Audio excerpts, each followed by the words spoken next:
السلام علیکم ورحمۃ اللہ وبرکاتہ۔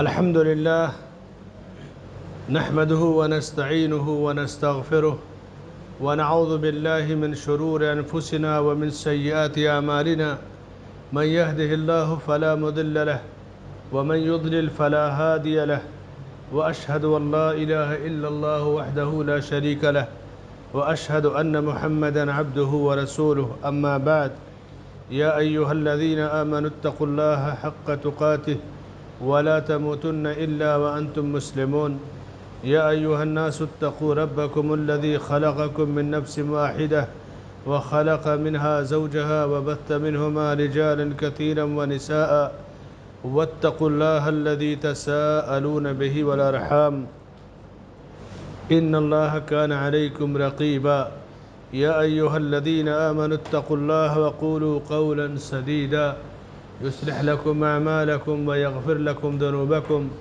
ومن يطع الله ورسوله فقد فاز فوزا عظيما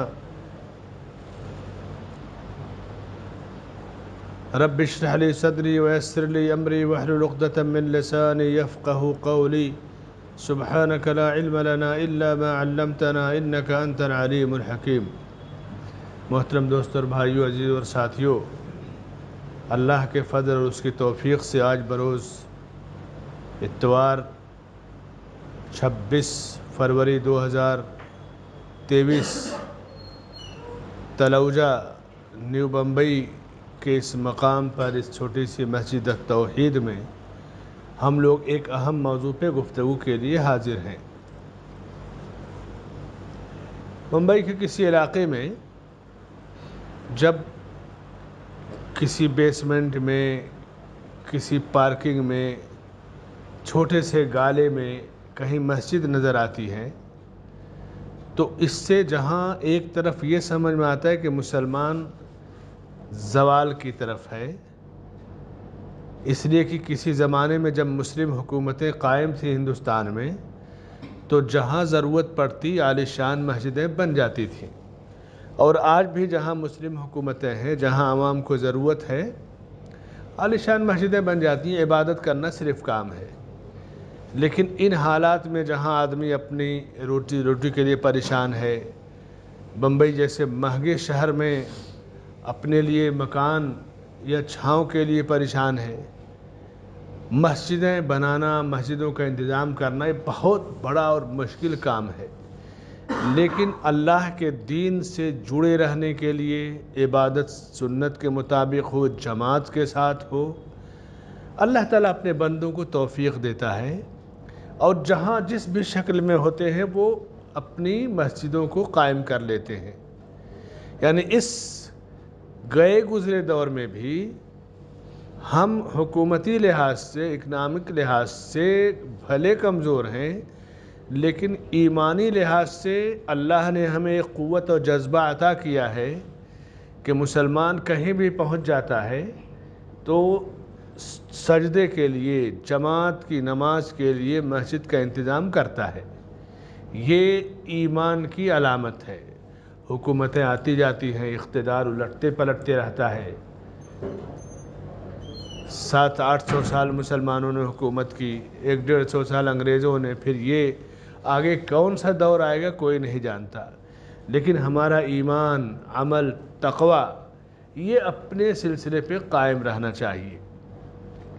جو بھی احباب ساتھی اس طرح کے کاموں میں محنت کرتے ہیں، ان مسجدوں کو قائم کرتے ہیں، آباد کرتے ہیں، وہ بہرحال مبارکباد کے مستحق ہیں۔ اللہ تعالی ہم تمام کی محنتیں قبول فرمائے۔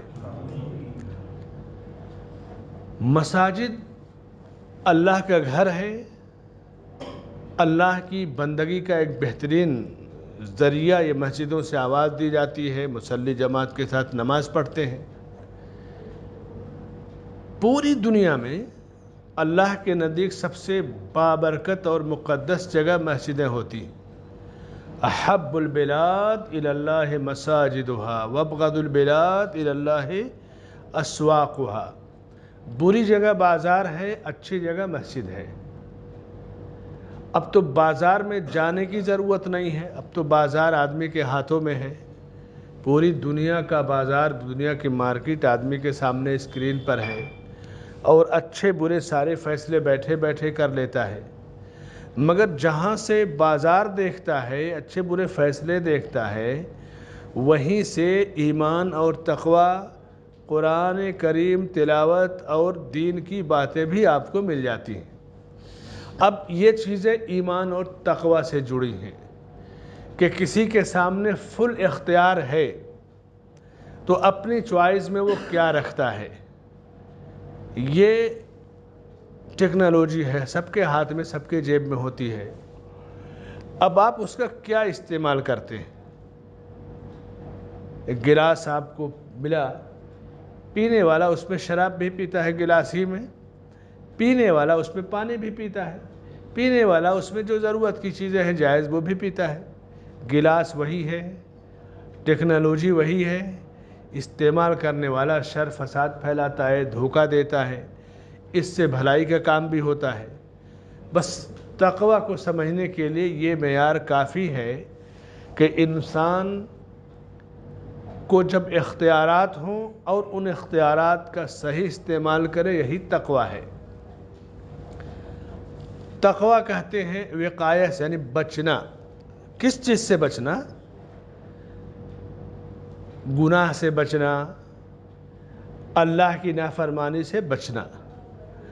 اور جب آپ خود گناہ اور نافرمانی سے بچیں گے تو پھر اللہ آپ کو بچائے گا۔ کس سے؟ اپنے عذاب سے، اپنی سزا سے، اپنی گرفت سے۔ جو خود نہیں بچے گا اس کو اللہ تعالیٰ کیسے بچائے گا؟ جو گمراہی خود خریدے گا، یعنی اختیارات دے دیے گئے، اِنَّا هَدَيْنَاهُ السَّبِيلَ اِمَّا شَاكِرًا وَإِمَّا كَفُورًا، اللہ نے راستہ دکھا دیا بندے کو، یہ اچھا راستہ ہے، برا راستہ ہے، اور اختیار اور پاور دے دیا۔ اب آپ نے اپنے پاور کا خود ہی غلط استعمال کیا، گویا آپ نے چوائس کر لیا غلط راستے کو، تو فیصلہ بھی اسی لحاظ سے ہوگا۔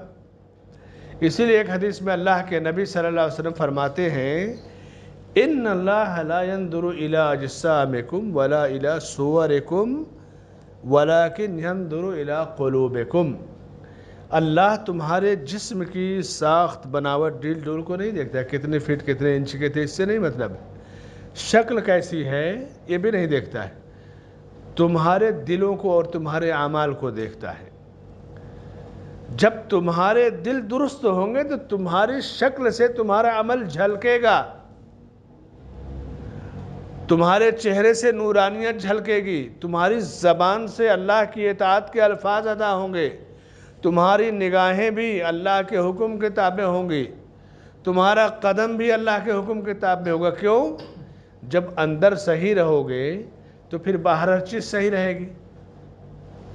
کیسے آپ جانیں گے اندر سے کون خراب ہے کون اچھا ہے؟ اس کے کردار سے، اس کے عمل سے آپ جانیں گے، اس کے ایمان سے، اس کے تقوی سے جانیں گے۔ صحابی رسول ابو ہریرہ رضی اللہ عنہ سے ایک مرتبہ کسی نے سوال کیا، پوچھا مت تقوی، تقوی کس کو کہتے ہیں؟ تو انہوں نے اس سے پھر سوال کیا۔ سوال کے جواب دینے کا ایک طریقہ شریعت میں یہ بھی ہے کہ سائل کے سوال کا جواب نہ دیا جائے بلکہ اس سے ایک دوسرا سوال کر دیا جائے، تو اس کا جب وہ جواب دے گا تو جو جواب وہ آپ سے چاہ رہا ہے وہی جواب اس کے سوال کے جواب میں ہوگا۔ یہ طریقہ سنت سے ثابت ہے۔ ایک شخص نے آ کے اللہ کے نبی صلی اللہ علیہ وسلم سے پوچھا کہ متی الساعہ، قیامت کب قائم ہوگی؟ آپ نے جواب میں کیا کہا؟ ماذا اعددت لها، جواب میں ایک سوال کر دیا اس سے کہ تم نے اس کی کیا تیاری کر رکھی ہے۔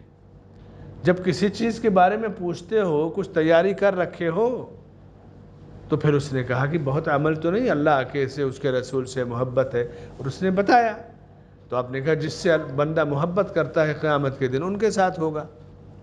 تو سوال کے جواب میں سوال کرنا یہ عمل سنت سے بھی ثابت ہے اور صحابہ سے بھی ثابت ہے۔ جب ابو ہریرہ رضی اللہ عنہ سے پوچھا گیا کہ مت تقوی، تو انہوں نے پوچھا کہ هل اخذت طریقا ذا شوک، تم کسی ایسے راستے پر چلے ہو جس پہ کانٹے ہوں؟ یہ ہائی وے روڈ، یہ پچ روڈ، کنکریٹ کے روڈ، یہ تو 100 150 200 سال کی ایجاد ہے نا۔ جب دنیا یہاں تک نہیں پہنچی تھی تو پکے روڈ نہیں تھے، کچے روڈ جس شکل میں تھے وہی روڈ تھے۔ ریاض سے مدینہ جانے کا جو پرانا راستہ ہے، کچا راستہ، آج بھی پرانے بزرگ کہتے ہیں دیکھیں یہ راستہ تھا 70-80 سال پہلے، جب خوشحالی آئی تو راستے بن گئے۔ مینا سے عرفات جانا، مکہ سے مینا جانا، یہ راستے آج جو ہے نا سرنگ کے راستے، یہ اس طرح نہیں تھے جیسے آپ کے پرانے زمانے کے راستے ہوتے ہیں گاؤں دیہات کے، اسی طرح تھے۔ تو راستے میں کنکر ہے، پتھر ہے، کانٹے ہیں، ملتے ہیں۔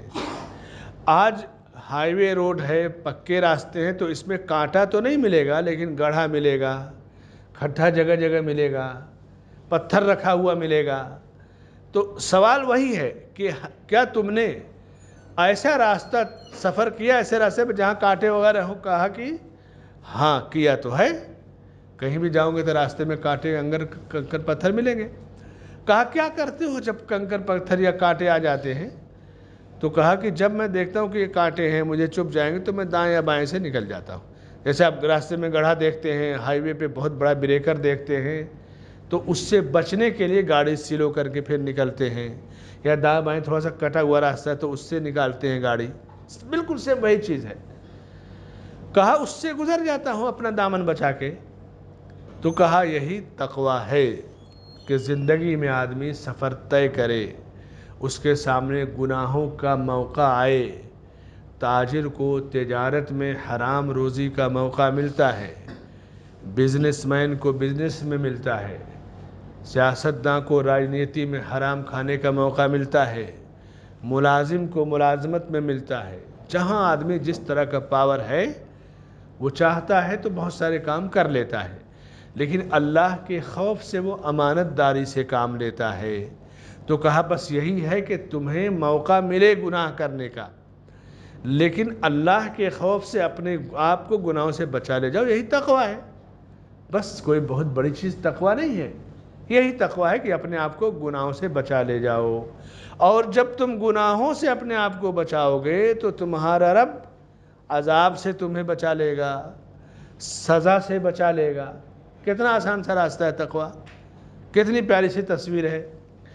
حضرت مالک بن انس رضی اللہ عنہ کہتے ہیں کہ مجھے یہ معلومات پہنچی کہ فقہا میں سے ایک فقیہ نے عبداللہ ابن زبیر رضی اللہ عنہ کے پاس ایک سوال بھیجا کہ متقیوں کی کچھ نشانیاں ہیں، اہل تقوی کی کچھ نشانیاں ہیں جس کے ذریعے انہیں پہچانا جا سکتا ہے۔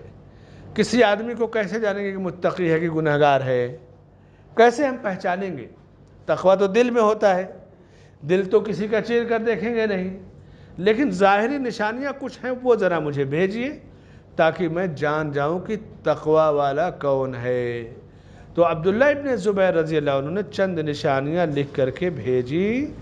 فرمایا کہ نمبر 1، من رضی بالقضاء، جو اللہ کی تقدیر پر راضی ہو جائے، یہ متقی انسان ہے۔ تقدیر الہی پر ایمان کا ایک رکن ہے، تقدیر کے برے اور بھلے ہونے پر۔ تقدیر پر راضی ہونا کہ جو کچھ اللہ نے مقدر کیا وہی سامنے آیا ہے، کوئی الگ سے کوئی چیز نہیں آئی ہے۔ دوسری علامت، والصبر علی البلاء، مصیبت پر صبر کیا ہو۔ مصیبت پہ چیخنا، چلانا، گریبان پھاڑنا، منہ نوچنا، یہ متقی کی علامت نہیں ہے۔ متقی تقدیر پر راضی ہوتا ہے، مصیبتوں پر صبر کرتا ہے۔ اللہ نے فرمایا کہ ان صبر کرنے والوں کو خوشخبری دے دیجئے، جب انہیں کوئی مصیبت پہنچتی ہے تو کہتے ہیں انا للہ، ہم اللہ کے لیے ہیں، جو کچھ ہے اللہ کا ہے اور ہم اسی کی طرف لوٹ کر کے جانے والے ہیں، وَإِنَّا إِلَيْهِ رَاجِعُونَ۔ یہ ہے صبر، مصیبت پہ صبر کے اظہار کی دعا۔ تو کہا پہلی علامت تقدیر پر راضی ہونا، دوسری علامت مصیبت پر صبر کرنے والا، اور تیسری علامت متقی کی کہ نعمتوں پر شکریہ ادا کرتا ہو۔ نعمتوں پر شکریہ ادا کرنا یہ تیسری علامت متقیوں کی ہے۔ شکریہ کا یہ مطلب نہیں کہ شکریہ کہہ کے کام چلا لے، نعمت کا صحیح استعمال یہ شکر نعمت ہے۔ جیسے آپ کو اللہ نے رزق دیا تو رزق وہ صرف آپ کا نہیں ہے، اب آپ کا سال ہو گیا تو 2.5% اس میں سے غریب و مسکینوں کو زکوٰۃ نکالنا ہے۔ اب اگر زکوٰۃ نہیں نکالے گویا آپ دوسروں کا مال آپ کے پاس رکھا ہوا ہے، وہ اللہ کی طرف سے ہے۔ نعمت آنکھ، کان، ناک ساری چیزیں اللہ کی نعمت ہیں۔ نعمتوں کا صحیح استعمال کیا ہے؟ زبان سے اللہ کا ذکر ہو، شکر ہو، کانوں سے اللہ کے دین کی باتیں سنی جائیں، آنکھوں سے دیکھی جائے بھلی چیز، پیروں سے چلا جائے، یعنی جو نعمت جہاں استعمال کی جائے، جہاں اس کا حق ہے استعمال کرنا، یہی شکر نعمت ہے۔ ناشکری کیا ہے؟ نعمت کا غلط استعمال۔ آج اس میں ہم لوگ بہت زیادہ ملوث ہیں، نعمت کے غلط استعمال میں۔ دنیا کے جن مسلم ملکوں میں بھی جہاں فقیری ہے، محتاجی ہے، فاقہ ہے، آپ دیکھیں کہ یہ فاقہ ایسا نہیں کہ ہمیشہ سے ہے، کسی زمانے میں ان کو اللہ نے خوشحالی دی تھی، نعمت کی ناقدری کی وجہ سے وہ خوشحالی چھینی گئی ہے۔ نعمت کی ناقدری کی وجہ سے وہ خوشحالی چھین لی گئی ہے۔ بہت سارے ملکوں میں اب دیکھیے تو نعمت کی قدر کا اللہ کیا اصول ہے کہ لَإِن شَكَرْتُمْ لَأَزِيدَنَّكُمْ وَلَإِن كَفَرْتُمْ إِنَّ عَذَابِي لَشَدِيدٌ۔ نعمت کا شکریہ ادا کرو گے نعمتیں بڑھا دوں گا، ناشکری کرو گے تو میرا عذاب سخت ہے۔ ایک ملک کے بارے میں علماء نے لکھا ہے کہ اتنا مالدار تھا کسی زمانے میں کہ پوری دنیا کے مسلمانوں کی مدد کرتا تھا۔ حرمین میں ان کی جو ہے قالینیں جاتی، ان کے تعاون جاتے، ان کا پیسہ جاتا تھا کہ مسلمانوں کی خدمت ہوگی۔ لیکن ناشکری کیا تھی؟ ناشکری اتنی زیادہ بڑھ گئی، بعض علماء نے کہا کہ جب انہیں کلیجی کھانا ہوتا نا، کلیجہ بکری ذبح کرتے، کلیجی نکال کے کھاتے اور گوشت کو ایسے پھینک دیتے تھے۔ نعمت کا غلط استعمال، اپنی ضرورت سے زیادہ آدمی کھانا لے اور پھر پھینک دے، کچرے میں چلا جائے۔ آج اچھے ہوٹلوں میں کھانا چھوڑنا یہ شان اور فخر کی بات ہو گئی۔ ویٹر کو ٹپ دینا یہ فخر ہے، لیکن پڑوسی کی خبر نہ لینا یہ اسٹائل ہے، لائف اسٹائل ہے، یہی ہے نا زندگی۔ تو یہ تقوی کی علامت نہیں ہے۔ نعمت کی قدر کرنا یہی تقوی ہے۔ تو یہ تیسری علامت ہے نعمتوں کا شکریہ ادا کرنا۔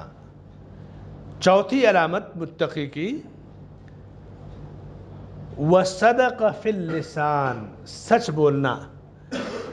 جھوٹا آدمی متقی نہیں ہو سکتا، یہاں تک کہ جھوٹا آدمی مومن بھی نہیں ہو سکتا ہے۔ اللہ کے نبی صلی اللہ علیہ وسلم سے پوچھا گیا کیا مومن چور ہو سکتا ہے، چوری کر سکتا ہے، اپنا حق کر سکتا ہے؟ کیا مومن بدکار زناکار ہو سکتا ہے؟ کہاں ہو سکتا ہے، گناہ کر سکتا ہے۔ کیا مومن جھوٹا ہو سکتا ہے؟ آپ نے کہا اللہ، ایمان والا کبھی جھوٹا نہیں ہو سکتا۔ یعنی جھوٹ، چوری، بدکاری سے بھی بڑا گناہ ہے، کیونکہ اگر آدمی سچا ہوگا تو ان دونوں گناہوں سے ویسے ہی رک جائے گا، تو اس لیے جڑ پکڑی گئی۔ تو سچی زبان والا، سچ بولنے والا متقی ہے، جھوٹا کبھی متقی نہیں ہو سکتا۔ مشرک شرک کی وجہ سے جھوٹ بولتا ہے، اللہ پر جو ہے الزام باندھتا ہے۔ بدعتی بدعت کی وجہ سے نبی پر الزام باندھتا ہے، نیا دین نکالتا ہے۔ تو مشرک یا بدعت کرنے والا کبھی متقی نہیں ہو سکتا، کیونکہ وہ تو جھوٹا ہے، اللہ کو چھوڑ کے غیروں کا سجدہ کر رہا ہے، بدعتی نبی کی سنت چھوڑ کے الگ دین ایجاد کر رہا ہے۔ پانچویں علامت وَوَفَّى، اور وہ پورا کرے، کس چیز کو؟ وعدہ اور عہد و پیمان کو۔ یہ متقی کی علامت ہے کہ جو وعدہ کرے، عہد و پیمان کرے، اس کو پورا کرے۔ یہ 5 علامتیں ہوئی تقوی کی، متقی کی۔ نمبر 1، جو تقدیر سے راضی ہو۔ نمبر 2، جو مصیبتوں پر صبر کرے۔ نمبر 3، جو اللہ کی نعمتوں کا شکریہ ادا کرے۔ نمبر 4، جو ہمیشہ سچ بولے۔ نمبر 5، جو عہد و پیمان کو پورا کرے۔ چھٹی علامت عبداللہ ابن زبیر رضی اللہ عنہ لکھ کر کے بھیجی کہ اللہ کے احکام اور قرآن کو پڑھے، وَتَلَا لِأَحْكَامِ الْقُرْآنِ، قرآن کے احکام، قرآن میں کہاں کون سا حکم ہے، کون سا قانون ہے، کون سی بات ہے، اس کو پڑھے. یعنی تلاوت کے ساتھ قرآن کے احکام اور مسائل قوانین کو جانے، یہ متقی کی علامت. اسی لیے علماء نے احکام القرآن کے نام سے کتابیں لکھی ہیں. صابونی کی ہے، جساس کی ہے، کئی جلدوں میں قرآن کی وہ آیتیں جن میں کوئی حکم، کوئی قانون یا قاعدہ ہے، اس کو جمع کر کے اس کی تفسیر لکھی. آخر میں علامہ محمد صالح عثیمین رحمہ اللہ نے تفسیر 25ویں پارہ تک لکھی، سورہ شورى تک، اور 2 جلدوں میں احکام القرآن بھی تیار کی کہ قرآن کی ان تمام آیتوں کو جمع کیا کہ جن میں کوئی نہ کوئی قاعدہ، قانون، لا یا اس طرح کی چیزیں ہیں کہ یہ ہم پر لازم ہے اور عائد کرنا ہے. تو یہ 6 علامتیں عبداللہ ابن زبیر نے متقی کی لکھی. اب آپ غور کیجئے کہ ان میں سے ہمارے اندر کون سی علامت ہے یا کون سی نہیں ہے. تقوی کا تعلق دل سے ہے، کسی کے چہرے کو دیکھ کے حکم نہیں لگایا جائے گا، لیکن اندازہ کر لیجئے. تقدیر سے راضی ہونا نمبر 1. نمبر 2 مصیبتوں پر صبر کرنا. نمبر 3 نعمتوں کا شکریہ ادا کرنا. نمبر 4 ہمیشہ سچ بولنا. نمبر 5 عہد و پیمان کو پورا کرنا. نمبر 6 قرآن کے احکام کو پڑھنا. یہ 6 علامتیں متقی کی ہیں. جس کے اندر ہے سمجھ لو کہ متقی. نہیں ہے تو یہ صفت پیدا کی جائے، یہ کمی ہے لائف کے اندر، اس کو پیدا کیا جائے. اور پھر فرمائے کہ امام جس طرح مارکیٹ ہوتی ہے نا، بازار ہوتا ہے، امام کی حیثیت مارکیٹ اور بازار کی ہے. مارکیٹ سے آدمی اپنی چیز پسند کر کے خریدتا ہے، امام سے آدمی اپنی پسند کے دین کے وہ اعمال، وہ مسائل پوچھتا ہے، سیکھتا ہے، جس سے اس کی آخرت سبرے، دین پہ اچھی طرح سے عمل کرے. صحابہ عمل کے لیے سوالات کرتے تھے، فرضی سوال نہیں کرتے تھے. آج ہمارے سوالات فرضی زیادہ ہوتے ہیں یا کسی پر نشانہ باندھنے کے لیے ہوتے ہیں. فرضی سوال کرنے والا یا سوال کے ذریعے کسی کو نشانہ بنانے والا یہ تقوی کی نشانی نہیں ہے. عمل کے لیے سوال کرنے والا یہ متقی ہے، یہ تقوی کی نشانی ہے. متقی کے لیے اتنا جاننا ہے کہ قرآن کریم میں اللہ نے تقوی کو 5 معنی میں استعمال کیا ہے. تقوی کی متقی کی 6 علامتیں سمجھ گئے آپ. اب آئیے 5 لفظ مفہوم ہے قرآن میں تقوی کے. اللہ کا خوف اور خشیت، اس کو بھی تقوی کہتے ہیں. یعنی جتنا زیادہ اللہ کا خوف خشیت ہے وہ متقی ہے. اللہ نے کہا کہ یا ایھا الناس اتقوا ربکم ان زلزلۃ الساعۃ شیء عظیم. اے لوگو اپنے رب سے ڈرو، قیامت کا زلزلہ تو بہت بڑی چیز ہے. یہ زلزلہ ابھی ترکی میں آیا، آپ اندازہ کیجئے کتنی تباہی ہوئی، کتنا نقصان پہنچا. معمولی سا جھٹکا، بڑی بڑی عمارتیں ختم ہو جاتی ہیں ترکی کے زلزلے میں. آپ دیکھ لیجئے اب تک تو 40,000 کے لوگ مرے ہیں، 60-65 ہزار لوگ زخمی ہیں، اور عمارتیں، مکانات کتنے تباہ ہوئے. قیامت کا زلزلہ آئے گا تو کچھ نہیں بچے گا. انسان ماں کا رحم جو ہے اس میں حمل ساقط ہو جائے گا. دودھ پلاتے بچے کو ماں بھول جائے گی، جبکہ ماں کی ممتا بچے کو نہیں چھوڑتی. تو جب آدمی اس منظر کے بارے میں سوچتا ہے تو اللہ کا خوف اور خشیت پائی جائے گی. تو اس منظر کا ذکر کر کے اللہ نے کہا کہ یا ایھا الناس اتقوا ربکم ان زلزلۃ الساعۃ شیء عظیم. تو خوف اور خشیت بھی تقوی ہے. اب ظاہر سی بات ہے خوف خشیت ہے تو گناہ سے آدمی دور رہے گا. یہ تو خود ایک علاج ہے نا بیماریوں کا، مسائل کا. دوسرا جو ہے قرآن میں تقوی کا مفہوم ہے، اللہ کی عبادت بھی تقوی ہے. یعنی متقی جو جتنا بڑا ہوگا وہ اتنا ہی زیادہ اللہ کا عبادت گزار ہوگا، اور جو جتنا بڑا بدکار گنہگار ہوگا اتنا ہی وہ اللہ کی عبادت سے دور ہوگا. اللہ کے رسول صلی اللہ علیہ وسلم نے متقیوں کے بارے میں ذکر کیا کہ فرشتے اور جبرائیل السلام اترتے ہیں اور اللہ کے جو نیک بندے ہیں ان بندوں کے اندر اللہ کا خوف ڈالتے ہیں اور ان کو اللہ کی بندگی کا حکم دیتے ہیں۔ بعض حدیثوں میں آپ دیکھیے کہ جبرائیل السلام کے ذریعے عبادت کی رہنمائی کی گئی، تقوی کی رہنمائی کی گئی، گناہوں سے بچنے کی رہنمائی کی گئی، اور جنت کی بشارت بھی دی گئی۔ جبرائیل کے ذریعے، نبی کے ذریعے، اللہ نے جبرائیل کے ذریعے نبی صلی اللہ علیہ وسلم کے ذریعے بہت ساری تقوی کی گفتگو کی، یعنی عبادت الہی بھی تقوی ہے۔ اللہ کی حرام چیزوں سے رک جانا تیسرا مفہوم۔ پہلا مفہوم خوف الہی تقوی ہے، دوسرا مفہوم اللہ کی عبادت تقوی۔ جہاں جہاں عبادت کا حکم ہے متقیوں کے سے خطاب کیا گیا، اللہ سے ڈرو، اللہ کی بندگی کرو، واتقوا اللہ لعلکم تفلحون، ہزاروں جگہ اس کا ذکر ہے۔ گناہ کو ترک کرنا یہ بھی تقوی ہے، نیکی کرنا جس طرح تقوی ہے اسی طرح گناہ کو ترک کرنا بھی تقوی ہے۔ بعض حدیثوں میں کتنی پیاری تعلیم دی گئی شریعت کے اندر کہ انسان اپنے بچوں کی روزی روٹی کا انتظام کرتا ہے، محنت کرتا ہے، اس پر بھی اللہ اسے اجر دیتا ہے۔ ایک تو ہوتا ہے کہ نہیں بس کمائے کھایا، ایک ہے کہ اگر صدق دل سے کہ میں ایک فریضہ ادا کرتا ہوں بیوی بچوں کی روزی روٹی کے لیے، تو اس پر بندے کو اللہ اجر دیتا ہے۔ یہ ہے اسلام کی خوبی۔ اس لیے آدمی روزی روٹی لے کے بھٹکتا ہے، پریشان ہوتا ہے، تو کافر مشرک جس کا ایمان اللہ پر نہیں وہ تو مر جائے، خودکشی کر لے، بڑے بڑے حادثات ہوتے ہیں، لیکن مومن آدمی جانتا ہے کہ یہ میری ذمہ داری ہے اور اس پر مجھے اجر بھی ملے گا، تو اس سے اس کو تسلی بھی ملتی ہے۔ تو تقوی کی ایک علامت یہ بھی ہے گناہ کو ترک کر دینا۔ اللہ کی توحید بھی تقوی ہے، توحید الہی۔ جو جتنا بڑا موحد ہوگا اتنا بڑا متقی ہوگا۔ اولئک الذین امتحن اللہ قلوبہم للتقوی۔ مشرک کبھی متقی نہیں ہو سکتا، بدعتی کبھی متقی نہیں ہو سکتا، اس کی بدعت، اس کا شرک اسے تقوی سے روکتا ہے۔ اللہ کی توحید یہ سب سے بڑا تقوی ہے۔ پانچواں تقوی کا جو مفہوم ہے قرآن میں، خلوص نیت۔ کسی کام کو کریں تو خلوص سے کریں۔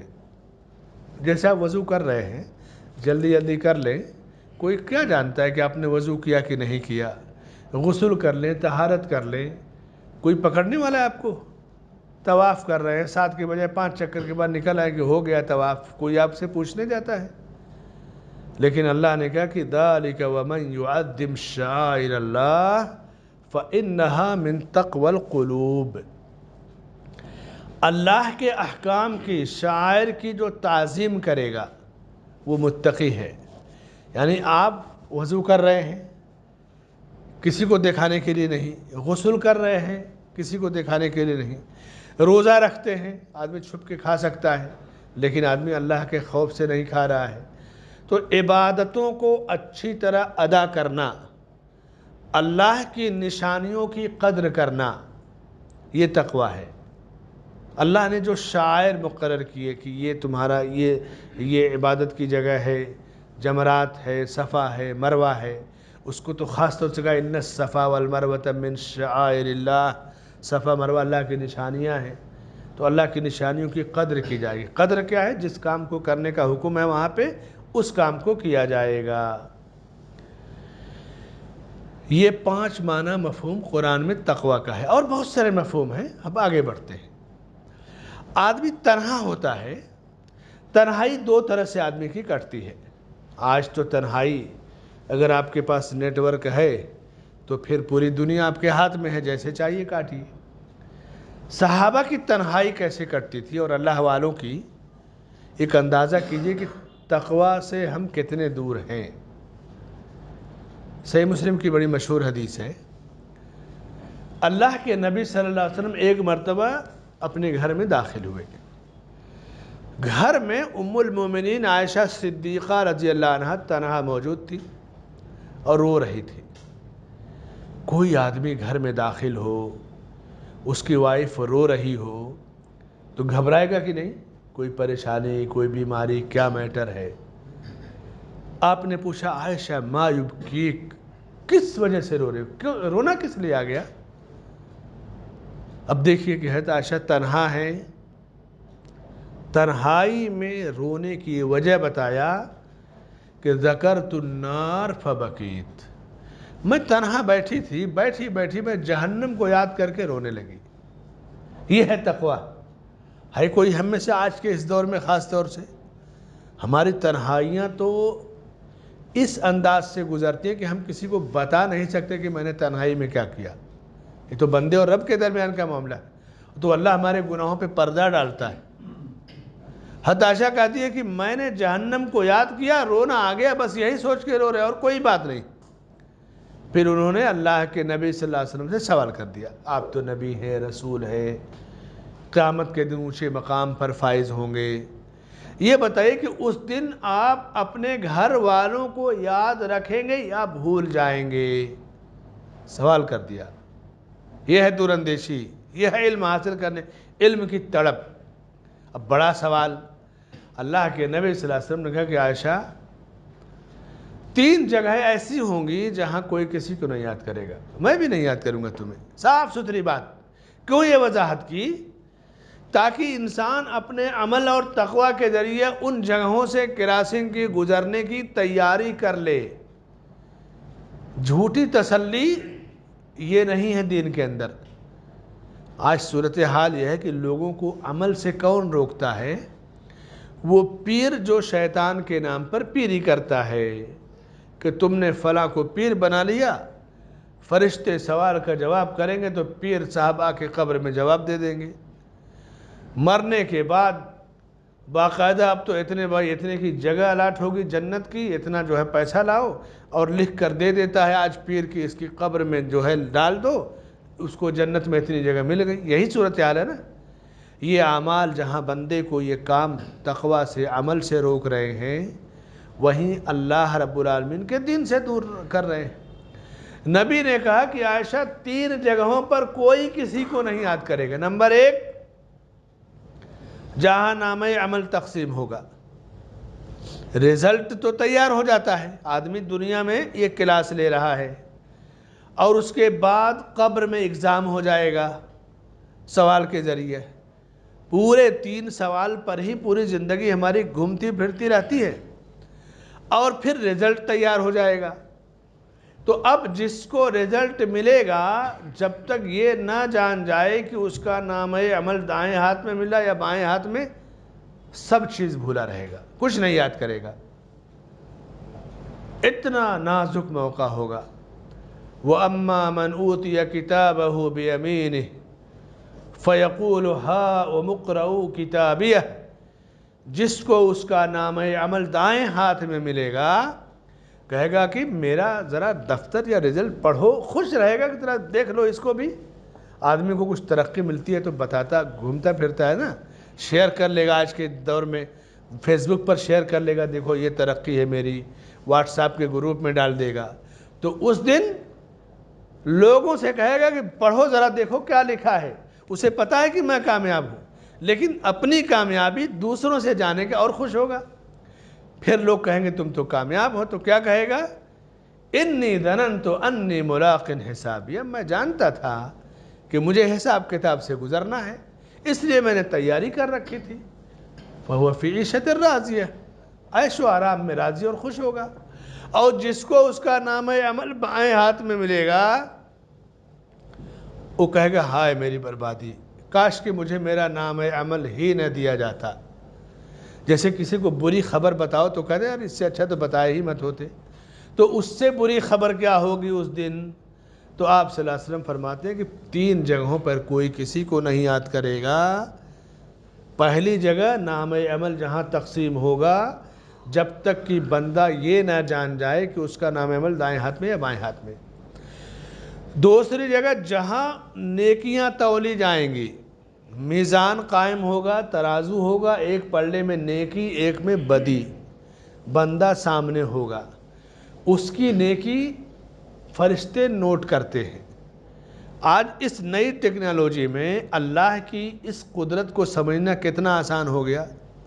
100 سال پہلے آدمی سوچ سکتے ہیں یار کیسے سب چیزیں جمع ہوں گی، لیکن آج پرانا ڈاٹا، بینک کا ڈاٹا، کمپنی کا ڈاٹا، واٹس ایپ کا، فیس بک کا، سب آپ کا ریکارڈ رہتا ہے کہ نہیں 10 سال 20 سال کا۔ یہ انسان کا دماغ ہے، تو اللہ تو ساری کائنات کا خالق ہے۔ زندگی کے ایک ایک لمحے کو فرشتے جمع کر دیں گے، اور اس کے بعد نیکی سامنے ہے، برائی سامنے ہے، تولی جائے گی۔ جب تک بندہ یہ نہ جان جائے کہ نیکیاں زیادہ ہو رہی ہیں یا کم، بھولا رہے گا، کچھ نہیں یاد رہے گا، سب کچھ بھول جائے گا۔ اور تیسری جگہ پل صراط بین ظہرانِ جہنم، جہنم کے اوپر ایک پل بنا ہوگا، اس کو کراس کرنا ہوگا۔ آدمی پہنچے گا وہاں پہ، گھبرا جائے گا، لیکن ایمان، تقوی، عمل صالح اور ان تمام کی روشنی میں جو انعام ملے گا، اللہ کی رحمت، پل کراس کر لے گا، نہیں تو پھر ختم، وہیں سے اس کی تباہی شروع ہے۔ تو 3 مقامات ایسے ہیں عائشہ جہاں کوئی کسی کو نہیں یاد کرے گا، میں بھی تمہیں نہیں یاد کروں گا۔ کہاں سے شروعات ہوئی؟ تنہائی میں بیٹھ کر جہنم کو یاد کرنا۔ سوال جواب نے کہاں پہنچا دیا؟ پوری زندگی کو آدمی اس میں سمیٹ لے۔ یہی ہے ایمان، یہی عمل، یہی آخرت کی تیاری۔ صحابہ کے زندگی کو پڑھنے سے، ان کی سیرت کو پڑھنے سے یہی سب روشنی اور فائدے ہمیں ملتے ہیں۔ اب تیسرے ٹاپک پہ آئیے۔ تقوی کی نشانیاں سمجھ گئے، تقوی کن معنوں میں ہے سمجھ گئے۔ اب تیسرا جو موضوع ہے، تقوی کے چند فوائد سمجھ لیجیے۔ نمبر 1، آدمی کوئی بھی عمل کرتا ہے تو بغیر تقوی کے وہ عمل قبول نہیں ہوتا ہے۔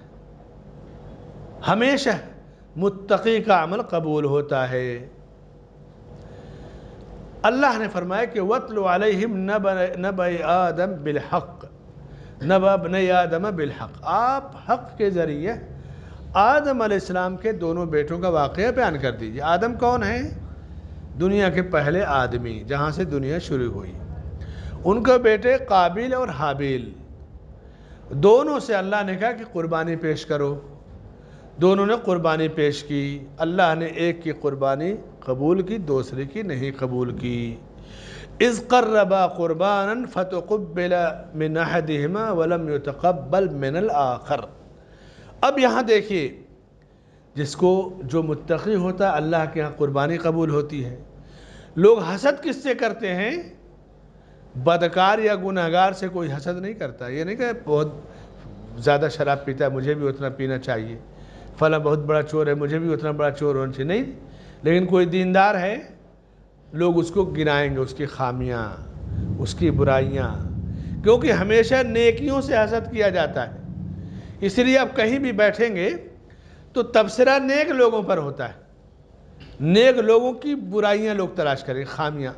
اچھے لوگوں کی، برا تو برا ہے، وہ تو گیا گزرا ہے۔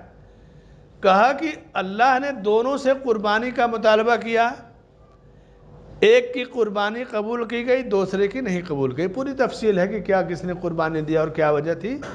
تو جس کی قربانی نہیں قبول کی گئی، وہ مارے حسد اور جلن کے کہا میں تمہیں قتل کر دوں گا۔ دنیا کا پہلا قتل جو ہوا انسان سے حسد کی وجہ سے ہوا، اور وہ حسد مال، دولت، عہدے، منصب کے لیے نہیں، اللہ کی قربت کی وجہ سے ہوا۔ اسی لیے دنیا میں اس وقت سب سے زیادہ حسد دنیا کی ساری طاقتیں مل کر کے مسلمانوں سے کرتی ہیں۔ پوری دنیا کا پورا میڈیا، پوری انرجی مسلمانوں ہی پر فوکس ہوتا ہے، ان کی خامیاں نکالنا، سماجک، معاشی، اور یہ کہ ایسا لگا کہ ان سے برا کوئی نہیں۔ آپ دیکھ لیجئے پوری 24 گھنٹے کا ڈیبیٹ چینل، کیونکہ کفر کے مقابلے میں اسلام برحق اور اسلام دین حق ہے۔ مسلمان، امت مسلمہ یہ خیر امت ہے، اس سے بہتر کوئی امت ہے ہی نہیں۔ تو اللہ نے خطاب دے دیا ان کو بہترین امت ہونے کا، تو دنیا اس امت سے حسد کر رہی ہے۔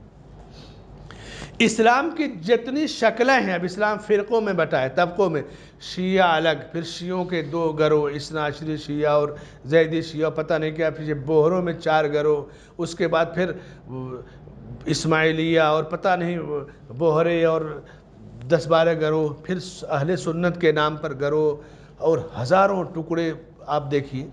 تو اسلام اور مسلمانوں میں جو گروہ جتنے موجود ہیں، ان میں اسلام کی صحیح شکل اور اسلام کی مکمل نمائندگی عقیدے کے لحاظ سے، عمل پہ کمی ہو سکتی ہے لیکن عقیدے کی مکمل اور سچی نمائندگی اہل حدیث کے ہاں ملتی ہے۔ اس لیے جس طرح دنیا کی ساری طاقتیں مسلمانوں سے حسد کرتی ہیں، ان کی برائیاں بیان کرتی ہیں، اسی طرح مسلمانوں کے اندر کے جتنے فرقے ہیں وہ اہل حدیث کو ٹارگٹ فوکس کرتے ہیں، کیونکہ حق کی جتنی واضح تصویر اہل حدیث کے پاس ہے دوسروں کے پاس نہیں ہے۔ ملکوں میں، دنیا میں 54-55 مسلم ممالک ہیں، ان تمام ملکوں میں اسلام کی جو نمائندگی جس انداز میں اور دین کی جو خدمت سب سے زیادہ بہتر انداز میں سعودی عرب کرتا ہے، دنیا کے دوسرے ملکوں کو اللہ نے وہ توفیق نہیں دی۔ اس لیے کوئی کویت کی برائی، بحرین کی، امارات کی، انڈونیشیا کی، ملیشیا کی کہیں ذکر کرتا ہے، ساری برائی سعودیہ میں، ساری برائی، سارا تبصرہ سعودیہ میں، یہی ہوتا ہے نا۔ کیوں ایسا ہے؟ ہمیشہ نگاہیں جو حسد کی ہوتی ہیں ان پر ہوتی ہیں جو اپنے عمل اور عقیدے کے ذریعے اللہ سے زیادہ قریب ہوتے ہیں۔ ملکوں میں سعودیہ، مذاہب میں دین اسلام، اسلام کی صحیح شکل میں اہل حدیث، یہ بالکل واضح سی چیز ہے۔ تو اب ظاہر سی بات ہے کہ تقوی قبولیت عمل کی علامت ہے، اور دنیا میں جو پہلا خون ہوا وہ حسد کی وجہ سے، متقی سے بدکار گناہگار نے حسد کیا تھا۔ قال انما يتقبل اللہ من المتقین، تو متقی آدمی جھگڑتا نہیں، تم نے میرے کو ایسا کیوں بولا، یہ کیوں کہا، نہیں، متقی کیا کہے گا؟ اللہ متقیوں کی طرف سے قبول کرتا ہے، متقی الجھتا نہیں ہے۔ حدیث میں ہے نا، روزے دار سے کوئی تم سے لڑائی جھگڑا کرے تو کیا کہو؟ میں تو روزے سے ہوں۔ حکم ہے، کیوں؟ روزہ تقوی کے قریب ہے، تقوی کے لیے فرض کیا گیا، تو متقی الجھتا نہیں، جھگڑتا نہیں۔ آپ ہندوستان میں دیکھیے، کہیں آپ نے سنا کہ اہل حدیث نے کسی کی مسجد گرائی، گھر گرا دیا؟ آخر یہ بڑے بڑے جبہ دستار والے، انہی کی خبریں کیوں آتی ہیں کہ انہوں نے فلاں کی مسجد توڑ دی، فلاں کی مسجد پہ قبضہ کر لیا؟ ہے کہ نہیں؟ متقی آدمی الجھتا نہیں کسی سے۔ صحابہ سب سے بڑے متقی تھے۔ ہاں غیور ہوتا ہے، دین کے بارے میں غیرت ہوتی ہے، بدعت کو نہیں برداشت کرے گا، شرک کو نہیں برداشت کرے گا۔ تقوی قبولیت عمل کی علامت ہے، یہ پہلا فائدہ تقوی کا ہوا۔